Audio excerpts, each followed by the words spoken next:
that we're going to be going here pretty quick. Should have stuff hitting just here in a second. We'll see what's going on. Hopefully. Bang, zoom. I believe, gang, that we are moving. All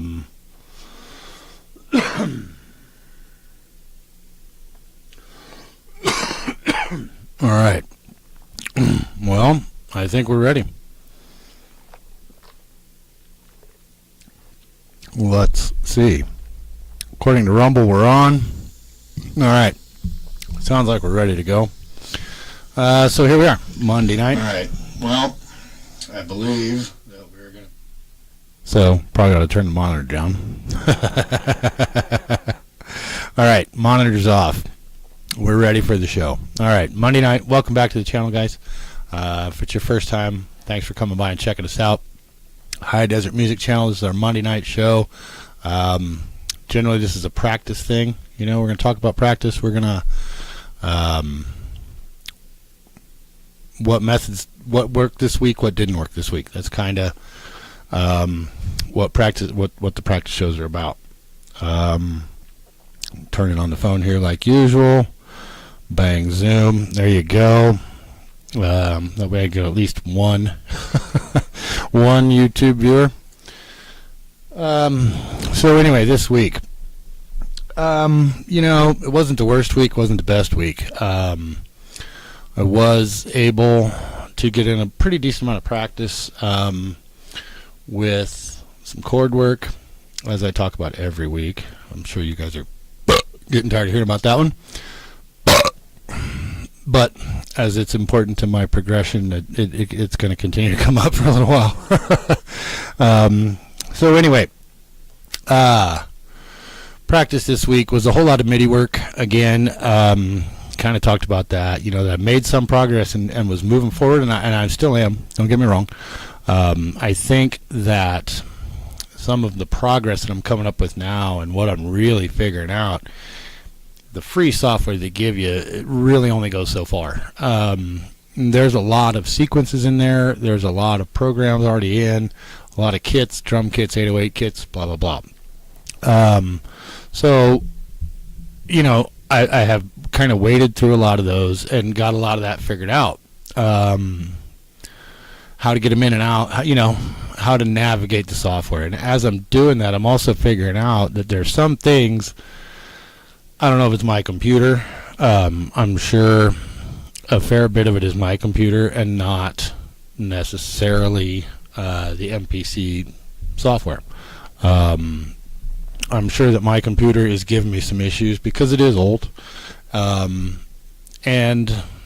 so what I've noticed is sometimes there are certain tones, certain sounds. I don't know what, you know, certain samples, certain sounds, certain tones, certain things that you can, certain noises that you can make with a MIDI.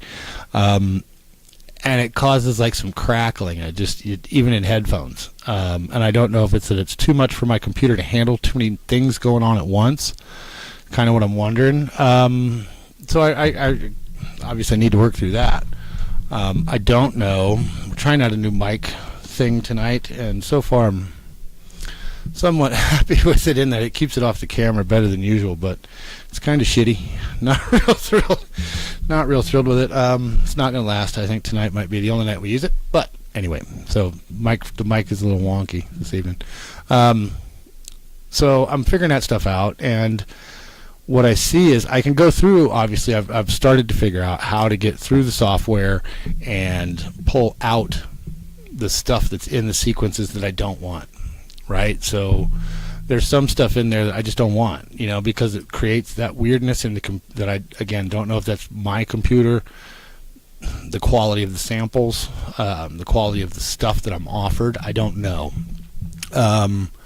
So I'm trying to figure that out, and it does seem to me like I'm really beginning to realize that if I really want to do something decent here, and I really want to, as I am with this, with the show and the channel and that, and really make an effort at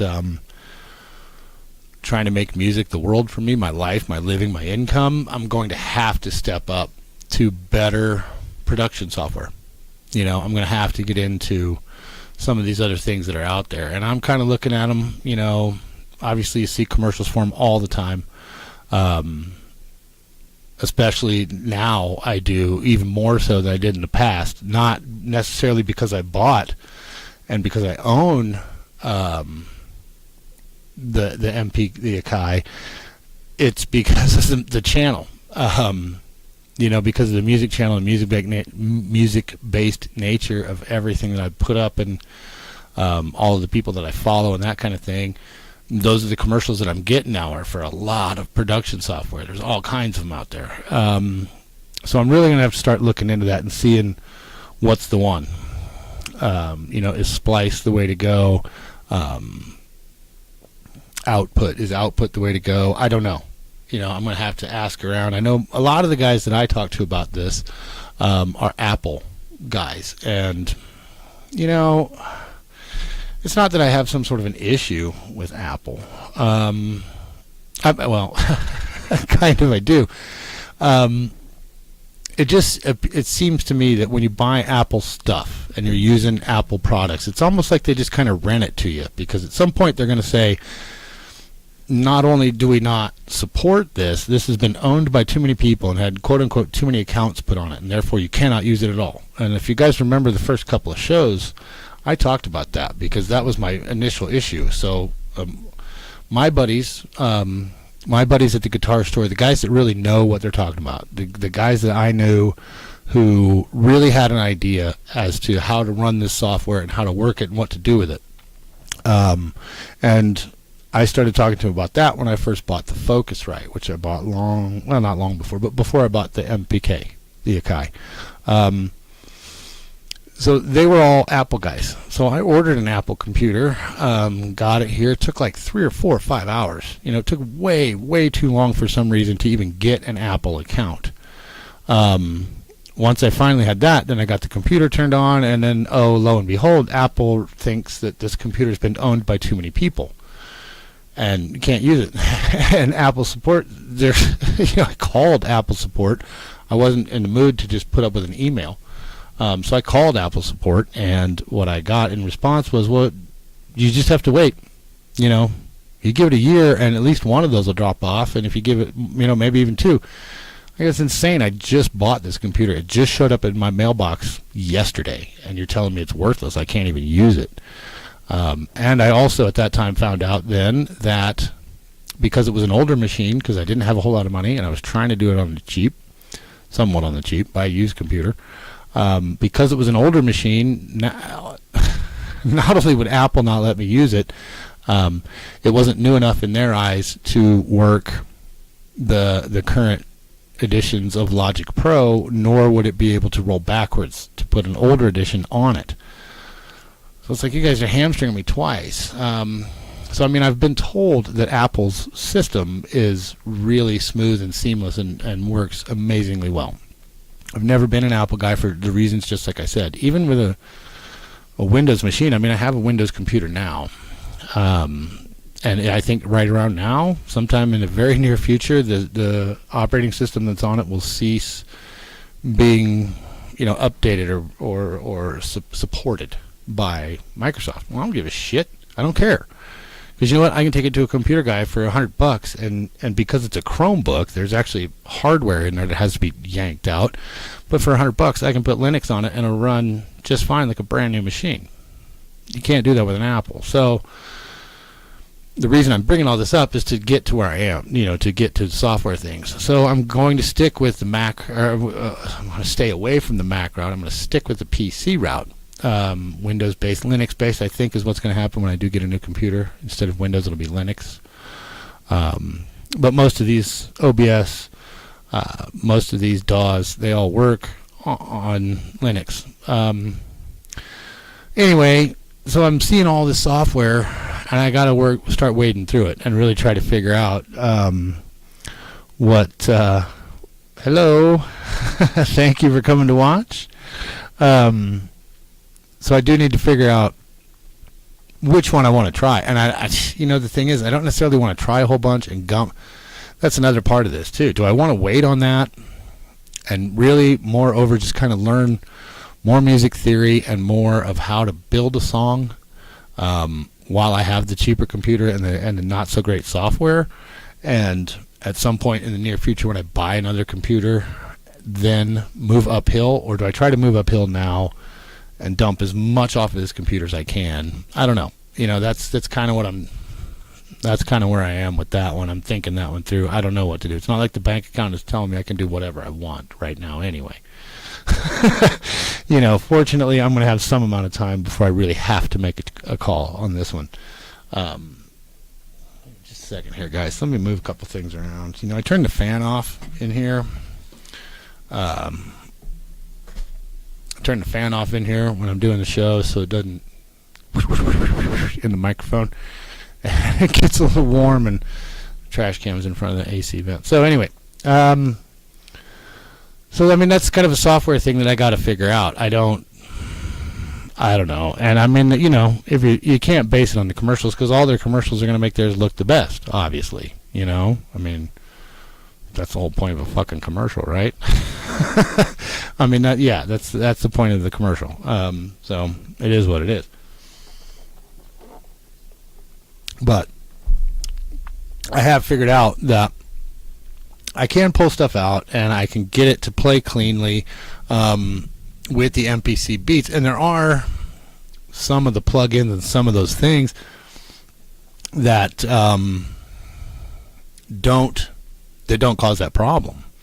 If I like the 80s kits, don't seem to do it. The 808 kits don't seem to do it. So I'm not real sure what I'm really going to do. Most likely I'm going to soldier on with what I've got and try and work through it and learn a whole lot more about the actual hardware. Because, I haven't even gotten around to all of the knobs, right? I don't even know what a lot of that stuff means and what they're talking about. I don't know what they do.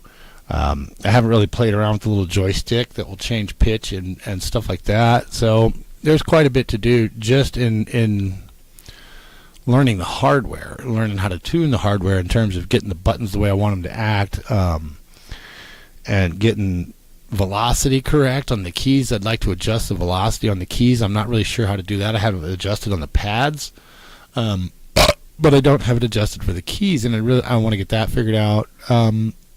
So there is, it's not the worst thing ever that I can't run out and drop $2,000 tomorrow and buy all new shit. It'd be nice if I could, don't get me wrong.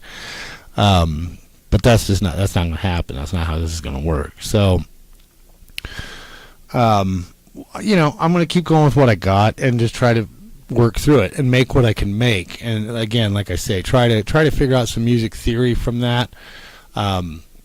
Try to learn how to integrate some of my own playing into it as well. Be able to take my tracks that I record through the Focusrite. Probably, I don't know if I see, and that's another thing I don't know. Can I record? I don't know yet if I can record my own audio through the Focusrite directly into MPC Beats, or do I need to record it in Audacity as a WAV file or an MP3 and then import it? I have to figure that out. But I would like to, try to figure that out too, to get some of my own playing layered into the music. So there's plenty of work to do in the meantime before a new computer shows up and before the super cool software shows up. I'm still, keep saying it, and I'll get it eventually. It will come up.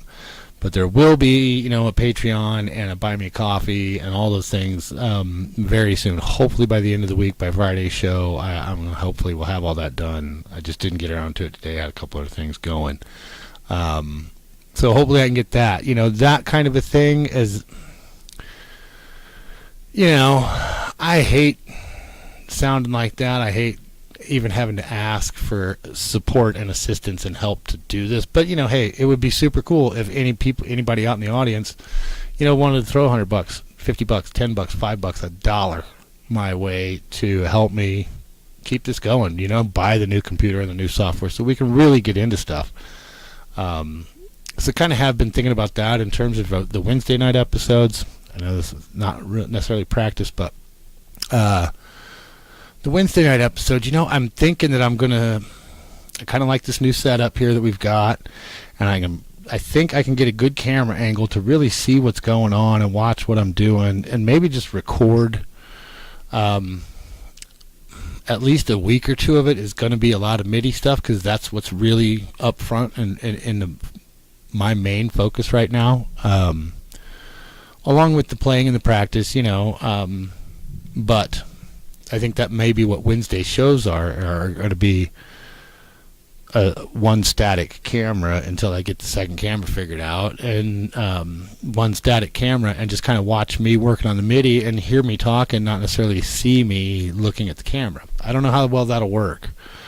And this may be this may be where I need to learn how to start to edit, and do the voiceover stuff, and transition from scene to scene, and learn how to do that. The software certainly makes that something I can do. I have the capabilities, right? So, and hey, I guess that is part of practice. Try to learn how to do that. That is part of practice. The whole channel encompasses my practice. Everything that goes on here is what my practice is for the week. Musically, I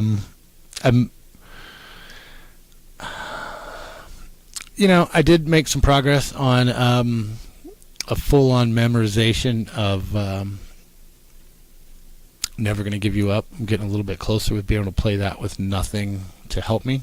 Once I can, we'll do it on camera, as I'll be pretty proud of that myself, to be 100% honest. I would be really proud of that if I could play a whole tune start to finish without any help, you know what I mean? Just play it from my memory and get it correct, at least 90% correct. That'll be a big moment for me, and I'm certainly shooting for that. I'd like to do that. So we'll, that's a goal, obviously, like I've talked about. On bass,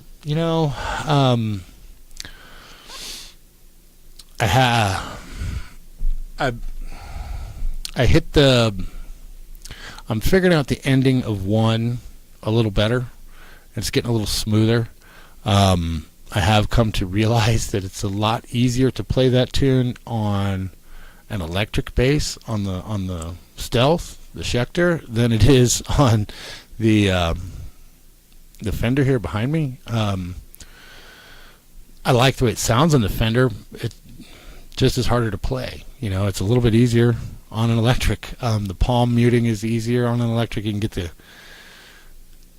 it's a little tighter on the electric, at least for me. It's a little tighter on the electric, and I like it a little more on the electric. I've played it several times this week. Got rid of the big cabinet, the 210, the B210 Neo that I had. So I'm just back to playing the little Ampeg 210 cabinet. And it's the 100-watt version. It's not the real nice 200-watt version. It's the 100-watt. It's a micro CL, not a micro VL.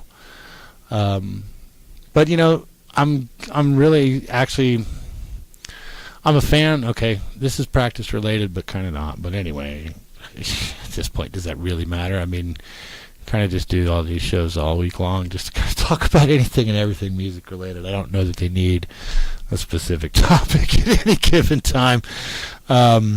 So anyway, I'm really actually starting to dig the Ampeg tone and the Ampeg sound. Having said that, the acoustic was just way louder and way deeper, and the cabinet was, 125% bigger than the cabinet on this Ampeg. So that obviously had something to do with the two giant ports in the back.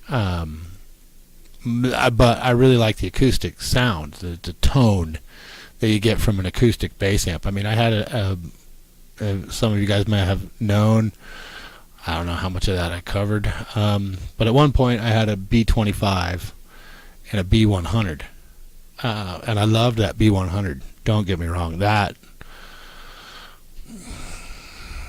you know, in a straight up head-to-head B100 versus the Ampeg Micro CL, they're both 100 watters.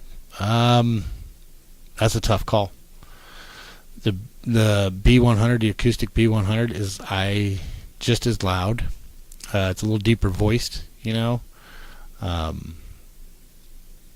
I like the tone that you get from an acoustic brand. Let's make sure everybody understands that, an acoustic brand bass amp. But I am really starting to wrap my mind around the Ampeg tone. And one of the guys at the guitar store, Jordan, you know, Jordan said that to me when I told him I was buying that Ampeg, because it's one of the few things that did not come from Guitar Center. Most of what I buy and sell, it comes and goes from Guitar Center. They do not sponsor the show. They are not supporting in any way. This is nothing. Just it's where I go. That is the music store of choice for me, for the most part. Anyway, Jordan said, "Yeah, you know, that Ampeg tone," and I'm like, "Okay." You know, if he brought it up, I know he's an actual bassist. He ain't like me, right? He's an actual bassist. The guy can actually play a stringed instrument, not like me. He's a musician, a real honest-to-God musician. And he brought it up, which kind of made it stick out in my mind, you know, because the guy's a lot younger than I am, but that doesn't mean I don't look up to him from a musical standpoint, right? The guy is miles and miles, eons beyond me, you know, in his playing ability and time spent with it, and so on and so forth. So, I mean, if his opinion is that the Ampeg is something special, then I'm going to listen to that, you know. And at first I was like, well, it's not bad, but it wasn't as loud as the 210 Neo. The 210 Neo, for the same 100-watt head, the the acoustic amp was just way louder, you know, 25-30% louder. How and why, I don't know. I don't know. Probably because of the much larger cabinet, you know, most likely, and the ports. Give it some room to move air, you know, like a sub wants to do. Anyways, so at first I didn't give it much of a chance. You know, that cabinet just kind of sat there, and I didn't play it much. If there was people at the house and I didn't really want to bother everybody, or if the neighbors were outside with their kids and grandkids and all that sort of thing, I'd play through the little amp, through the little cabinet. Same amp, little cabinet. Just to kind of quiet it down. So now that's the only cabinet that I've got. And it is loud, don't get me wrong. I mean, I can take that Stealth, the Schecter, and use the negative 15 decibel side, and basically crank it. You know, I can crank the volume to 7, I think it is, 7 or 8, you know, about 3 o'clock. You know, about 3 o'clock on the dial, probably. I mean, roughly. Straight across. And the bass, the mid, and the treble, I can turn those all the way off and turn the bass, the mid, and the treble on the Schecter, because, you know, it's because that Stealth is active pickups. I can turn it all the way up there and get huge volume, huge sound out of it, and it doesn't distort. It sounds great. I'm actually, now that I'm kind of forced into using it, and don't have the option to use the bigger, louder, deeper cabinet. I mean, because I tell you what, you play this Ampeg as loud as it'll go, and it's great, and it's clear, and it sounds like it should, and it's got a great tone, but you don't feel it, right? You don't feel it in your feet and in your chest and in your nutsack. You don't feel it. That B210 and 100 watts turned all the way up, man, because that one I could play the Schecter in the 0 decibel side at full tilt and turn it to the same, you know, 75% power, blank out the bass, the mid, and the treble, turn those all the way down, and go maybe halfway on the bass itself. And it was just insane. I mean, you know, pictures falling off of the wall, and, you know, you could feel it in your guts, man. Make your heart skip a beat because it would hit so hard sometimes. Loved it. It was just fantastic. I'm sure the neighbors hated it. I can only imagine what the neighbors went through when I had that thing, because I would play it at pretty much full volume. I mean, that was kind of my running joke for a long time, is I'm going to go home and play unreasonably loud music, and that's what I did.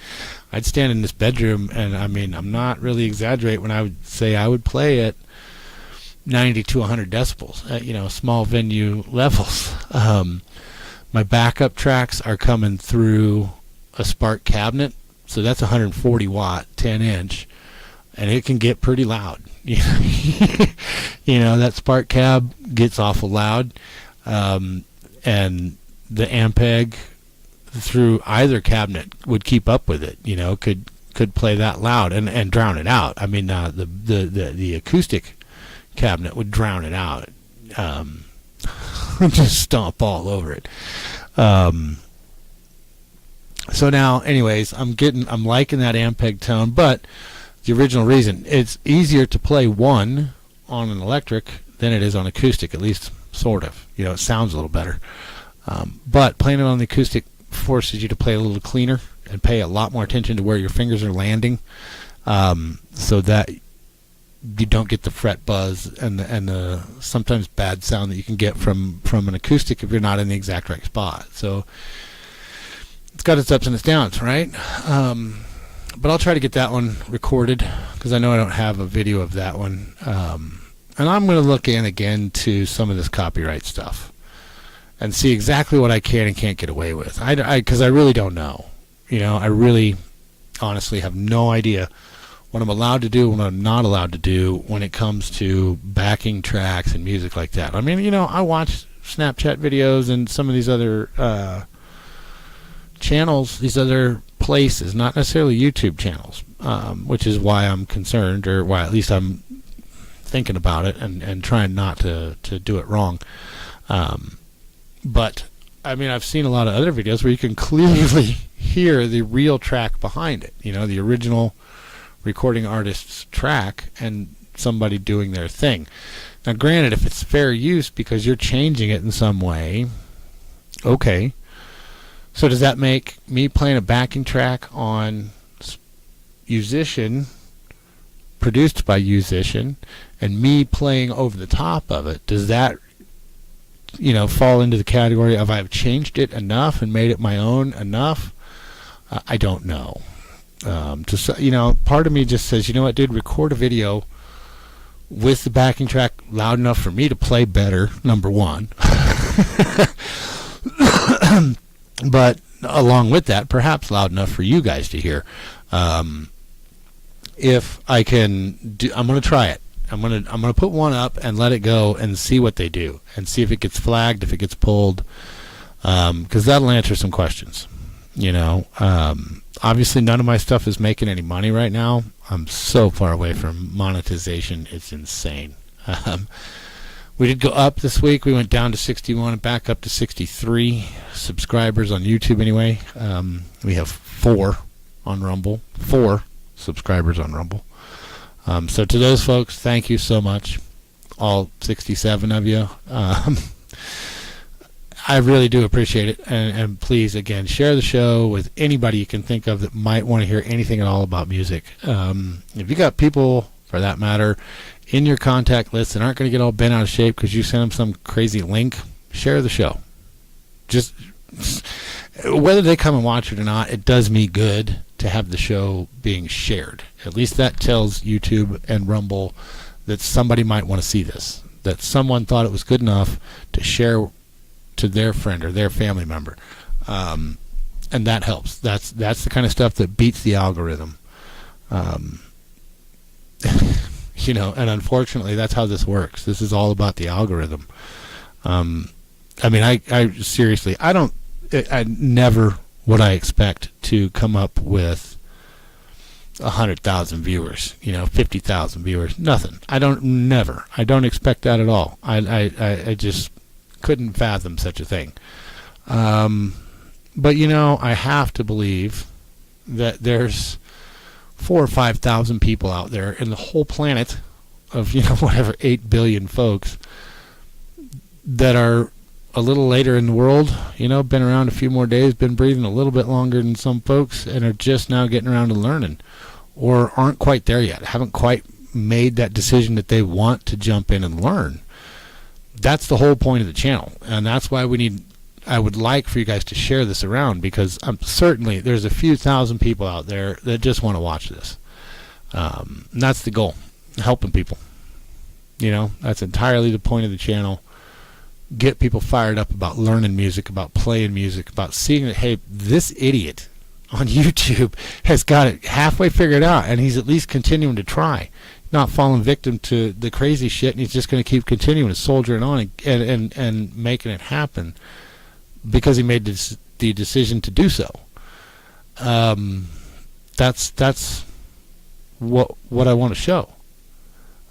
That's why I want to have the channel. That's why I want the channel to work and succeed. And again, like I say all the time, and create a spot where folks can come and you can talk. Jump in on the chats, man. Tell me what you're learning. Tell me how you're learning it.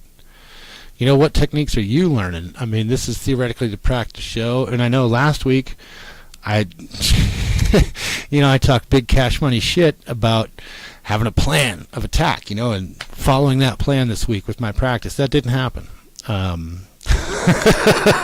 Just didn't happen, man. And I think that's the way it goes. The world gets in the way sometimes. Best laid plans, right? Road to hell, all that shit. It's the way the world works, man. I thought, and I know it's a good idea for me to have a specific plan in mind, a plan of attack as I go practice, and goals and specific things that I'm focused on. So I didn't get that done this week. I spent a lot more time with the MIDI than I did with a guitar or a bass over the last, since last Monday. So I know that that's what I got to do. I know that I need to have more focus, more intensity of my practice to actually improve, to really gain improvement. I know I need a plan, a method, a path. And to that end, I'm really going to try to make an effort this week to get back to the musician lessons that are built into the software, and not just spend all my time on musician playing songs. Certainly I think that playing songs and learning new songs is helpful. Your fingers become more dexterous. You get better with the fretboard. You get more comfortable with it. You get more comfortable with different picking styles and different picking speeds and playing speeds and all that sort of thing. 16th notes, half notes, quarter notes. You just get better. Learning and playing songs certainly improves your abilities. However, I know that for me, I really need to start focusing on the lessons and being, to some degree,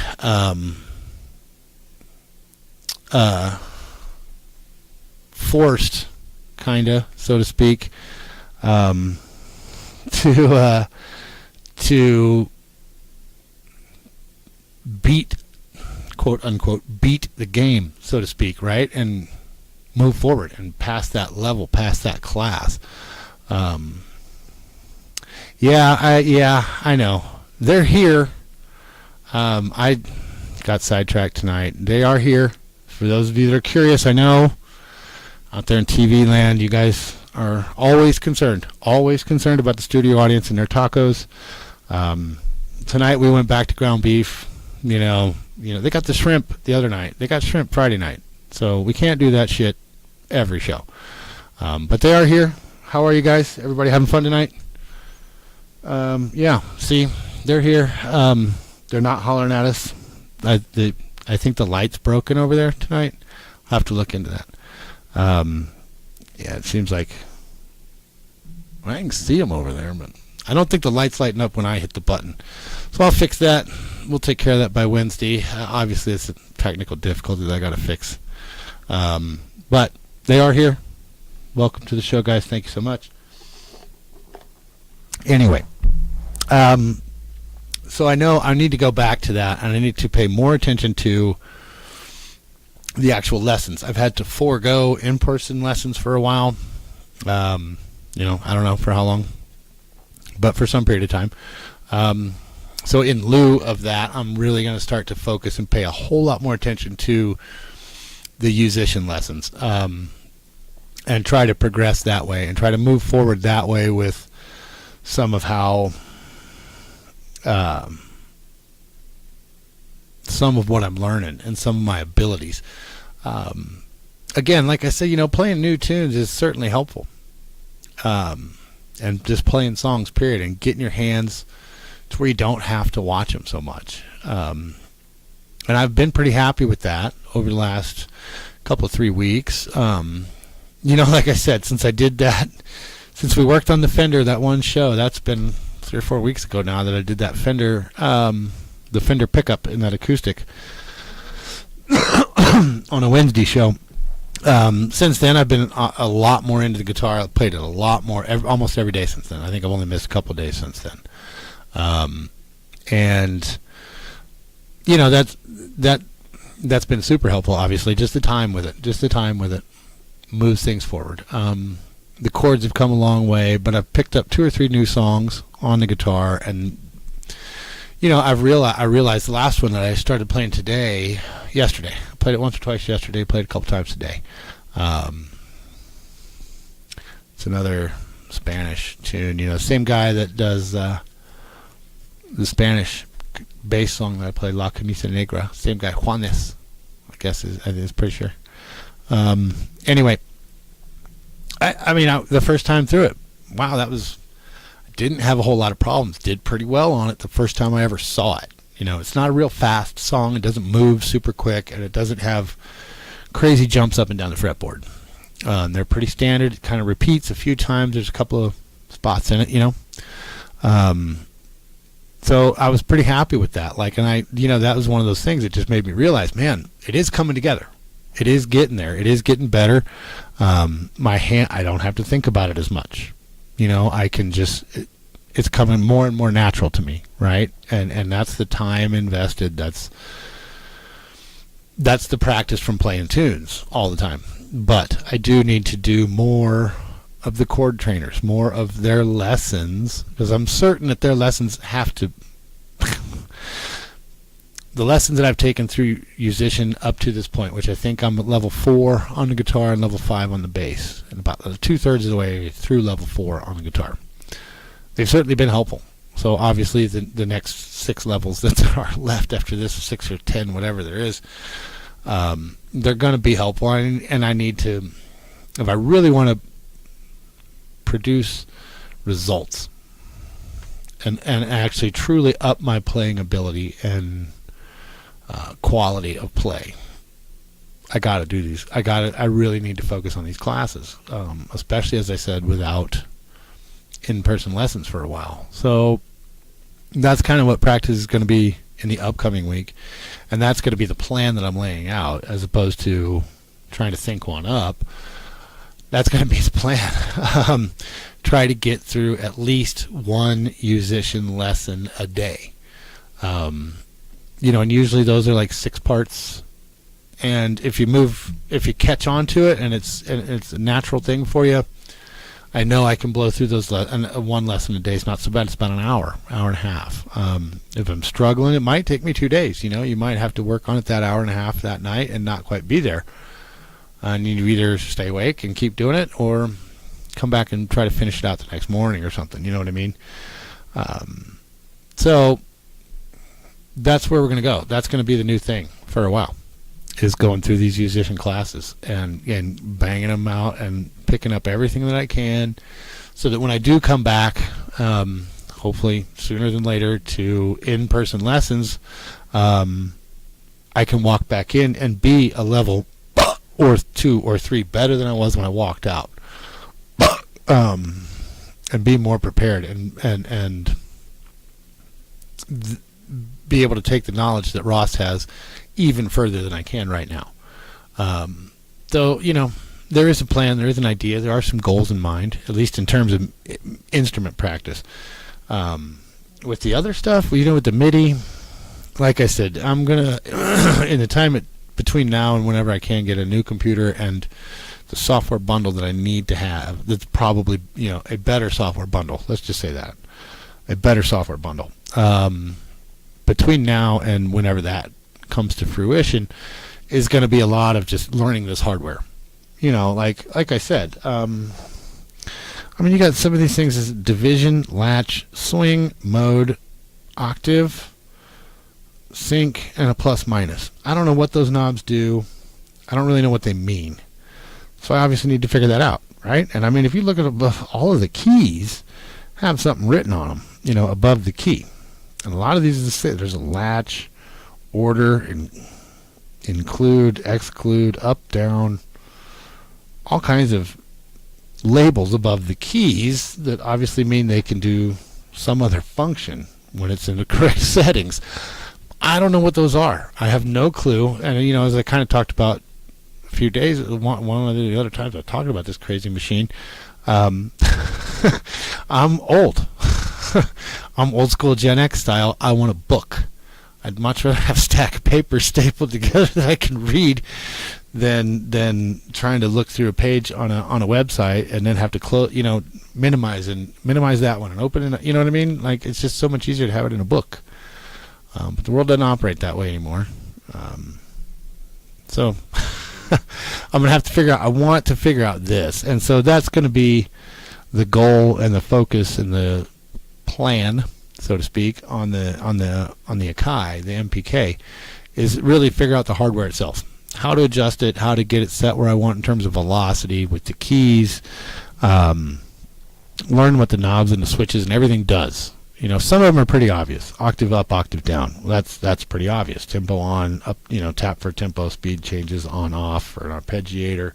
Okay, those things make sense to me. I understand that. Bank A, bank B. I get it. You know, but some of these others I don't. I'm not going to say that I do. I have no experience whatsoever. So that's a huge part of learning, you know, for the foreseeable future, a month or two, you know, while I kind of zero in on this. And again, pick up the music theory, and figure out some of these. I just kind of figured out today by asking AI how to get chord progressions and stuff like that into MPC beats. Well, it's in there, and there is a way to bring in others from other places, because I found some of that stuff, some software that was free, but I have yet to figure out how to really fully integrate it into the MPC beats.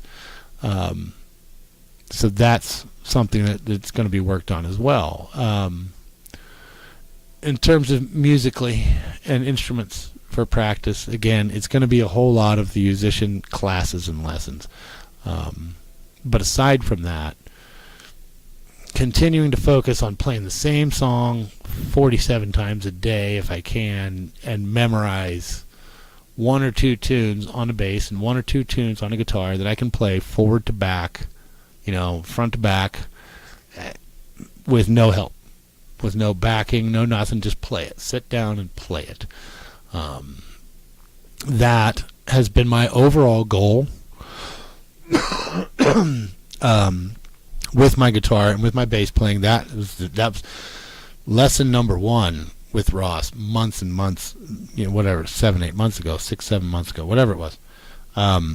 Lesson number one, that was question number one. What do you ultimately want out of your lessons? And, you know, that's probably a really smart question for an instructor to ask, is what do you want out of this? You're the one paying me. What do you want? You know, what are you looking for? And that was my answer to Ross back then. I want to be able to play without musician. I want to be able to just play some tunes, just play some songs, and not have to have a bouncing ball, video gamey kind of thing. Just be able to play.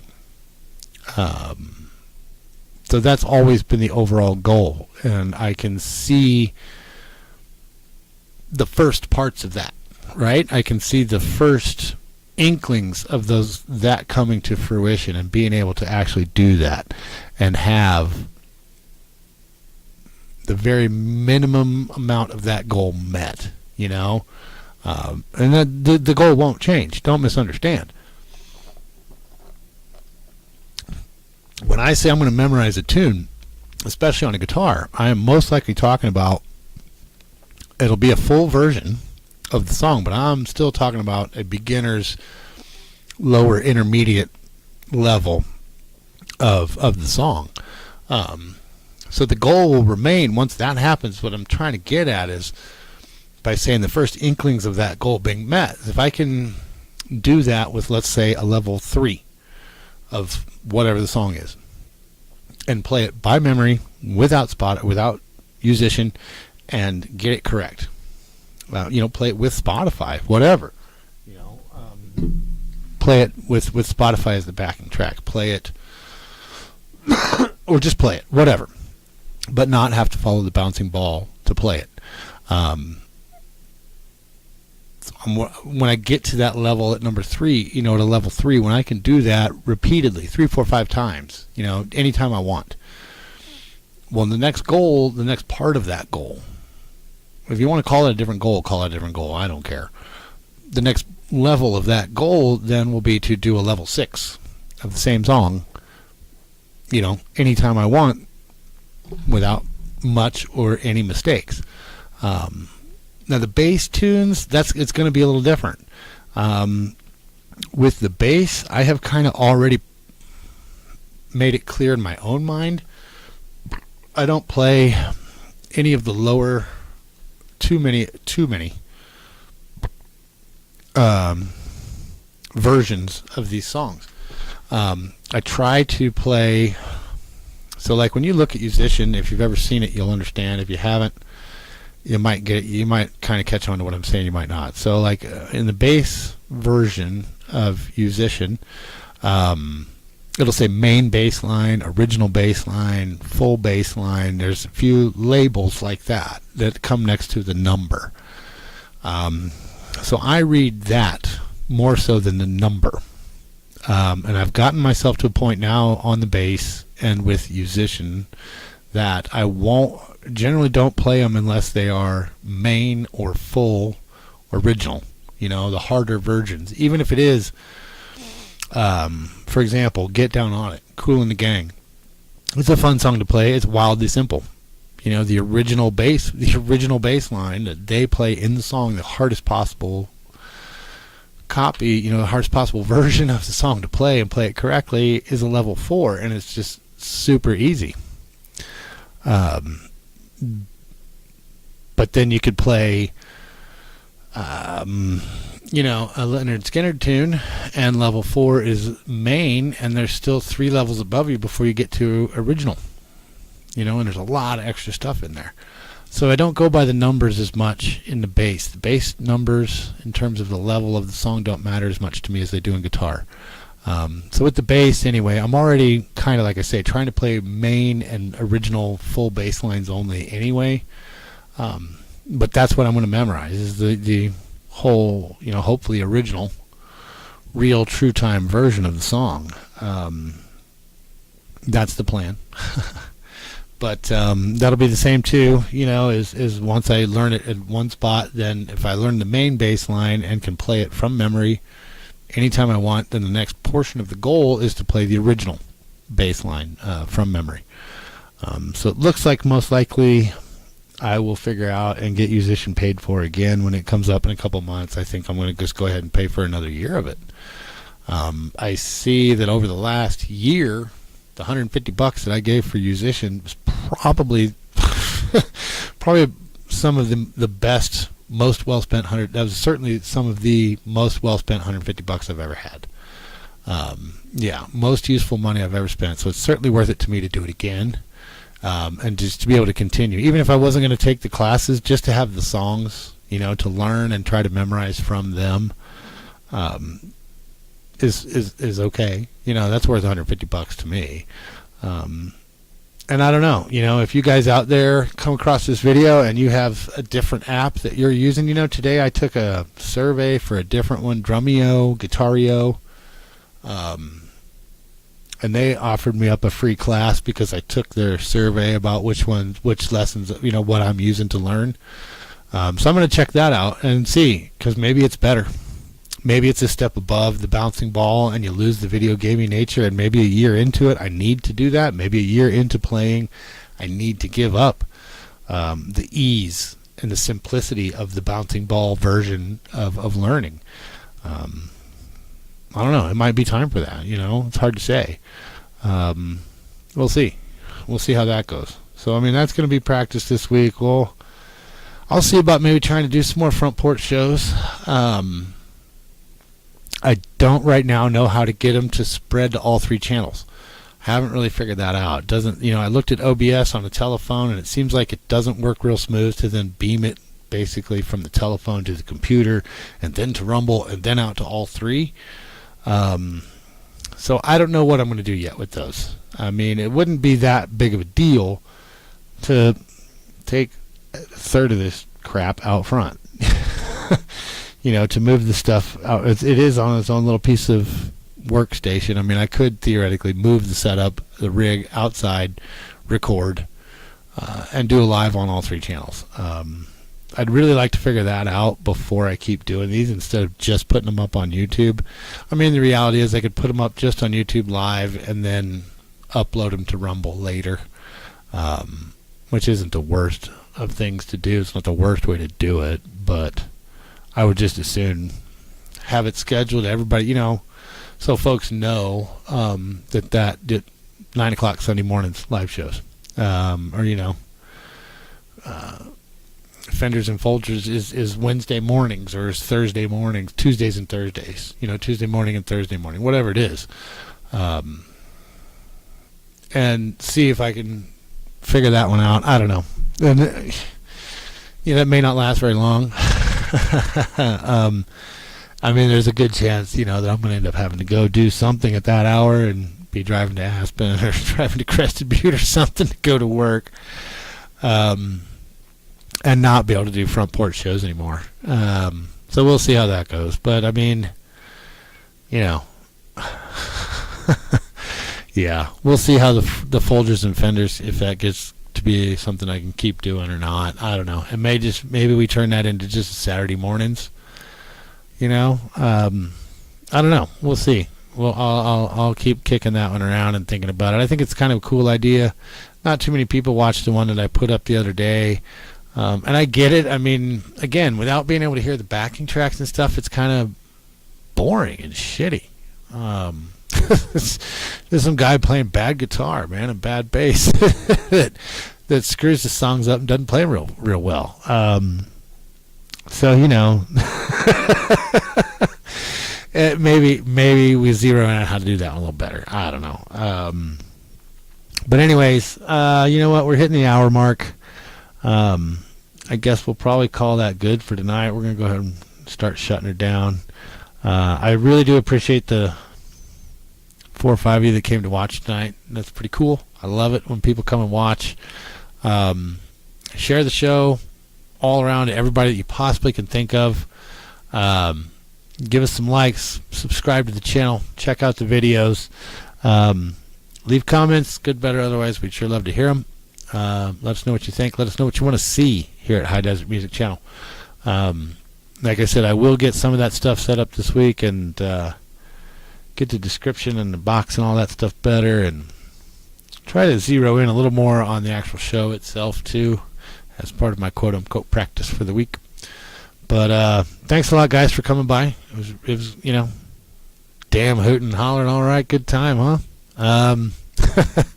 So, all right, I will catch up to you guys on Wednesday, 9 o'clock Mountain Time, Wednesday night. We'll do it again. We'll talk gear. I will try to come up with something other than MIDI for this week. Who knows? Maybe we'll get into these pedals. I mean, I'm looking at them right now. So maybe we get into these pedals a little bit. Kind of talk about pedals. They're easy to pick up and get on camera. Right? It's a whole lot easier to move those things around than it is an amplifier. So maybe we'll get into pedals on Wednesday. But yeah, thanks for coming by, guys. Happy Monday. It's pretty much over now, so you made it, obviously. And yeah, let's have a decent week. I'll see